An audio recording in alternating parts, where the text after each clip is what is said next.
accordance with the Latimer principles. My Lord, Cameroon has the hallmarks of the region and world sleepwalking into another humanitarian disaster, even beyond that that we are witnessing today. My past visits to Cameroon, my lords, have been to assess the appropriateness of a key agricultural investment in the French-speaking north. I begin with my conclusion and a possible way forward, but not before commending Lord Boateng for securing a debate on this rapidly deteriorating situation and his powerful intervention. It is terrible and so sad that these wounds have resurfaced.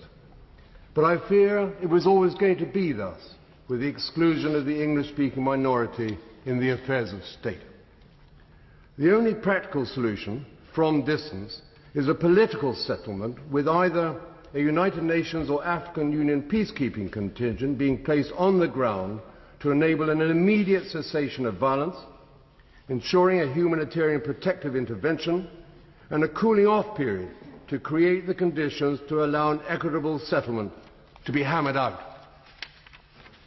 Building on lessons learnt, autonomy but not separation in a close-knit federation is the formula for lasting peace and should be embraced as a solution.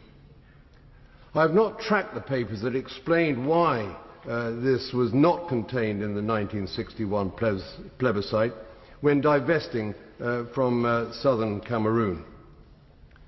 The Minister could usefully shed light into the thinking of the day and as to why not. Is the government satisfied that sufficient regard was paid to sensitivities, responsibilities and their consequences by our forebears?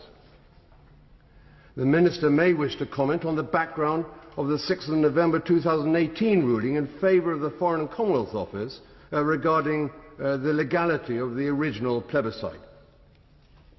November the 6th this year, my lords. I do wonder if the right question was before the court.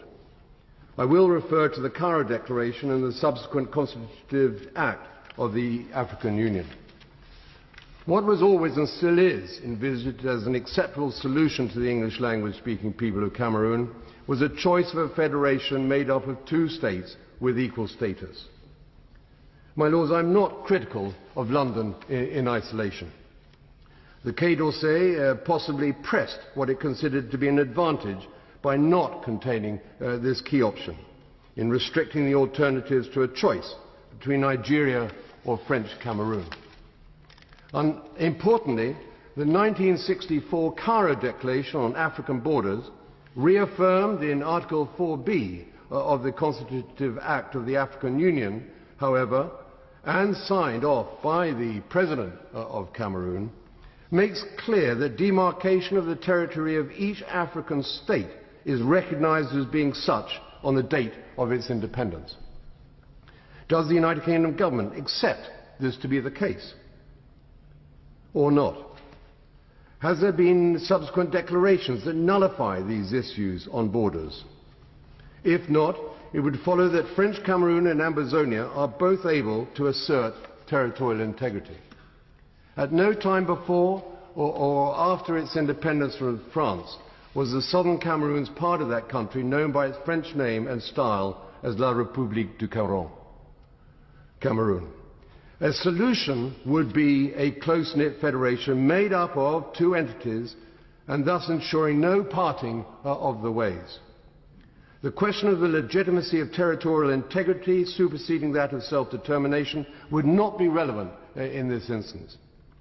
An international boundary separating French Cameroon from the southern Cameroons existed, affirmed in the Anglo-French Boundary Treaty of 1916 and confirmed in 1931. And if that be the case, would it not follow that the territory of the southern Cameroonians be recognized sitting alongside that of French Cameroon? An integral part of a peace formula lies with France.